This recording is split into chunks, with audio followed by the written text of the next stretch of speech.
Hi, it's Andy. Hi, it's Dave. Hi, it's Kirk. Welcome to the A.D.K channel, and for today's video, Andy and Kirk have no idea what video is coming up. I do, as I press the pause button as we talk, and we will be pausing throughout the song just to discuss what's happening, what our thoughts are as the track progresses. So without further ado, let's go check out today's video.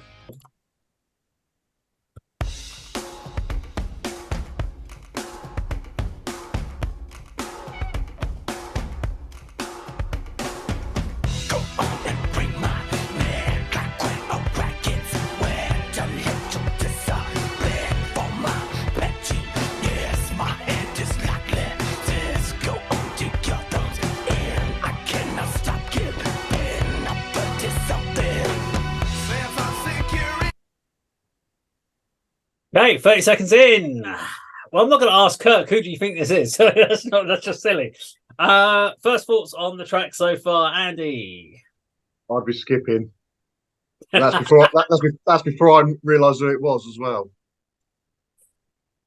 I thought, initially I thought, well, I've been treated all evening so far to some absolute bangers, real bread and butter, the sort of stuff I listen to, and I thought, well, this isn't going to be one of those. Kirk, what do you reckon? Now, I do occasionally listen to some Faith No More, as this is a Faith No More one. Weirdly, I know more about the previous album to this, which had, what was it, Epic on and stuff like that. From Out of Nowhere, I love that track. So this is the one that had the song Caffeine on, which we've reacted to before. And this is one that I know, Kirk, you've mentioned Angel Dust as being like this big album. And it's weird when I actually looked at the track list, and I'm like, I have no idea of any of the songs on this album. I've never heard any of them because they didn't appear to be like big music video songs or anything like that compared to. Although there was that one which was Easy, which they did as a bonus track, I believe, that was on this album, and that was the one that became their big video for it. But yes, this is Faith No More. It's not my normal thing. I would actually still listen to this, although it is taking a little while to build it into the track. I thought maybe it was about to switch, and all it's done is done a bit of a vocal switch. But over to you, Kirk. In my opinion, one of the weakest singles they've done. This was the lead single in 1992 when they released this album. It did well in certainly in the UK singles chart. The chorus, which we'll come to, is excellent. But what really, I might as well just say it now, what holds this song back is Big Jim Martin, the guitar player. They kind of squeezed him out of the songwriting process, or maybe he didn't want to be as involved. So you're not going to hear, in my opinion, really much interesting guitar phrasing other than droning fifth chords. But I do love the beat at the beginning. It's almost like a hip-hop amen beat, but somehow they've made it a bit funkier. And if you listen, the bass player, he's just doing upstrokes with his fingers. It's quite interesting. But yeah, Andy, I can understand why you wouldn't be interested in this. It's not a great intro if you're a metalhead, is it? It also does remind me a little bit of like the tempo of it, of We Care a Lot from the first. Yeah, true. It's got that same vibe, and actually We Care a Lot is a great song. Amazing I might song. cover that at some point. But let's carry on.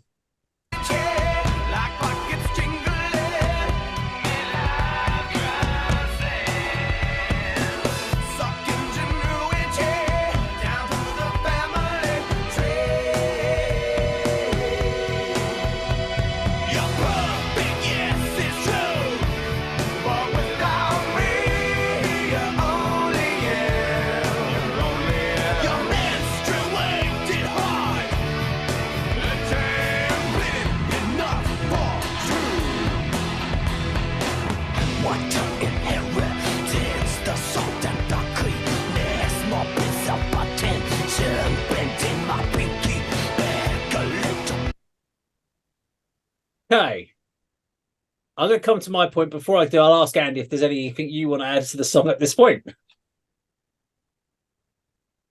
It's something you do in the top 40 English pop charts, isn't it? Really, it's not rock, it's not metal. Though I do quite like the sort of keyboard you could hear leading up to the point where we've just stopped. Okay. Well, it's alternative metal. That's why they came up with the title for it. You're saying positive. That's pretty much all I can say. Okay. So what's I've heard from this is it's one of the things we've talked about on a few of metal songs is where it's all vocal led. And this is all vocal led. The instrumentation is doing bugger all as far as you could put any instrumentation behind it. It's everything is about Mike Patton's delivery here, his different vocal techniques, his vocal stylings. And we've said that about some other bands, but we like, well, the riff, there's not really a riff there. The keyboards are just kind of holding their chords together. I mean, it's all adding layers, but this is very much feeling like a very, very vocal led song with very little as far as instrumentation. I don't know if that's what the intention is, but that's what I'm kind of getting from it. Kirk? So this is a song written by the bassist and drummer, isn't it? Because it's not just the vocals. That drum beat is quite extravagant when you listen to it. You almost think it's sampled. It's not. I'm going to put a question to you two. Before 1992, can you think of any song that ever charted in the UK top 40 that employs a death metal vocal?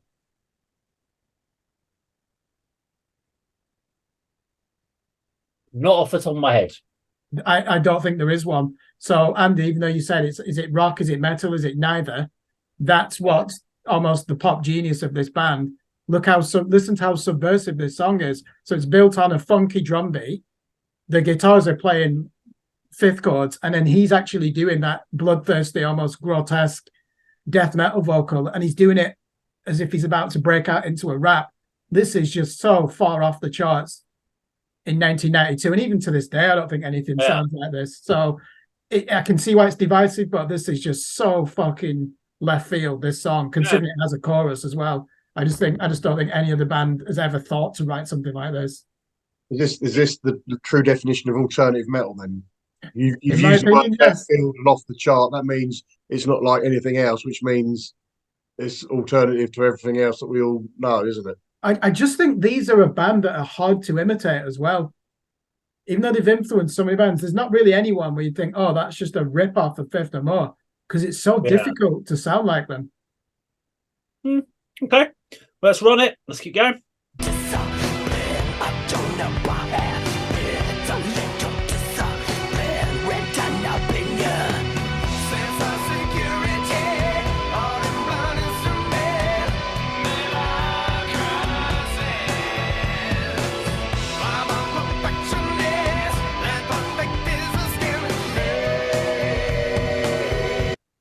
I'm just going to say, Kurt, that drum pattern's almost the same as that Cold by The Cure. Oh, yeah, it is, but it is. It's almost identical, by the way. Well, a bit faster, isn't it? Yeah, it even has the double snare hit. It has the double snare hit as well. But it's got a hip hop vibe to it, hasn't it? This one. Let's throw it out there.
got Andy's favourite fade out in it.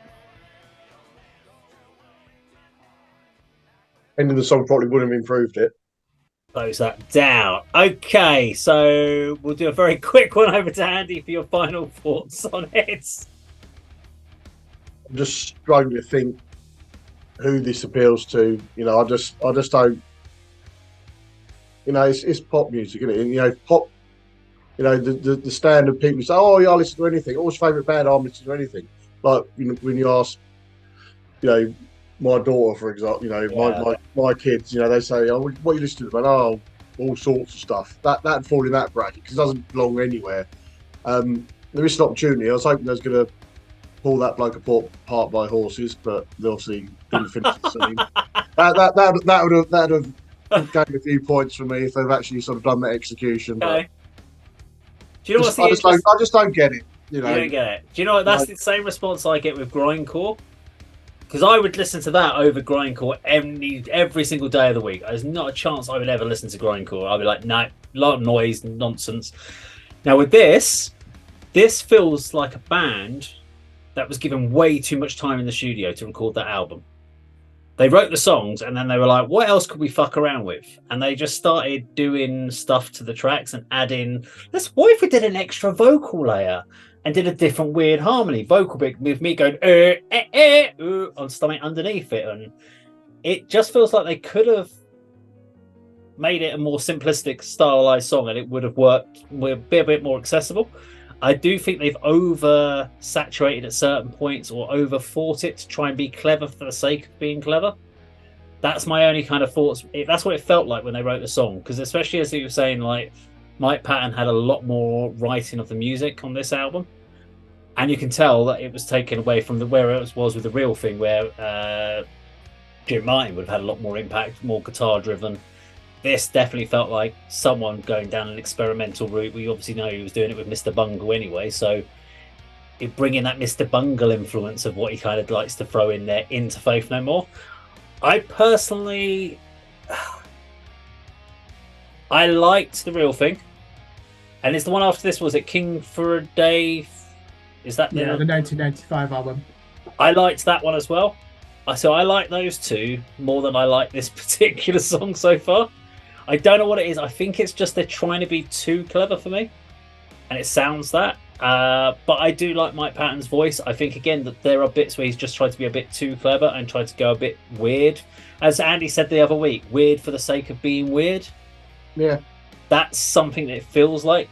But I think some people will jump on that and go, yeah, but it's really different. It's really extreme. And they'll like it for that. Whereas I'm listening to it going, but is that a good thing, being that weird? Like that person, as we've already referenced today, putting a load of distortion pedals and screaming and hitting themselves in the nuts with a microphone. It's weird for being weird. I'm not sure if that quite works. So I don't know. You can wrap this one up for us on Faith No More then on this one. One of the criticisms of this band is that they're perfectly capable of writing probably even #1 singles. Yeah. And this as the lead single in 1992 to preface the album coming out weeks later, and as a follow-up to a record that sold 4 million copies between 1989 and 1992. They're under a lot of pressure. So I think the record company have said to them, you need to deliver as a single. Hence, they keep repeating that chorus, which is very easy to remember. And both of you, certainly Dave, you're right.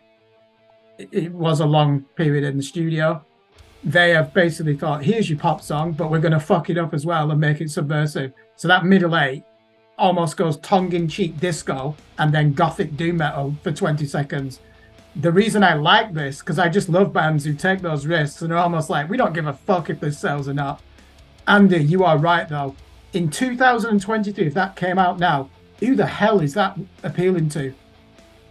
I couldn't tell you.